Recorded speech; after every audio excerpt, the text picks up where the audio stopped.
乡亲大家平安，今日是新历的8月初5，旧历的6月16，礼拜三。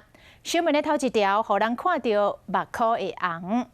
新北市树林分局21岁员警杨廷豪骑警车执勤，予一个17岁无驾照的少年仔弄到，造成脑死。杨廷豪的爸母虽然唔甘，也是来签器官的捐赠书，捐出着廷豪的肺、心脏等等的器官甲组织。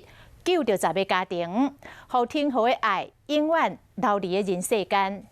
早起，廷豪的大体为这个新北市的儿童病院刷到板桥的殡仪馆，专工随行到廷豪上班的派出所。警员同仁列队致敬，互廷豪来做最后的顺利。 新北市树林分局前，警察同仁列队致敬，20岁就好无驾照的少年仔弄到脑死，今日一天完成器官捐献的手术。派出所同仁将制服甲警帽交予妈妈，和杨廷豪公营行完最后一程。一路好走。早起，杨廷豪老爸老母陪杨廷豪的大体为儿童病院转到伊执勤的单位，由警方车队沿路护送，伫发生车祸的路口。 进行看望的仪式。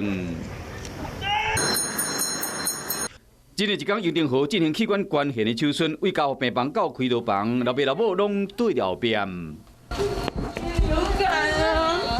你让我结束了。就算唔甘，嘛是要放手，因为杨廷豪甲死刑对抗超过40点钟，伫车车暗时被宣判脑死。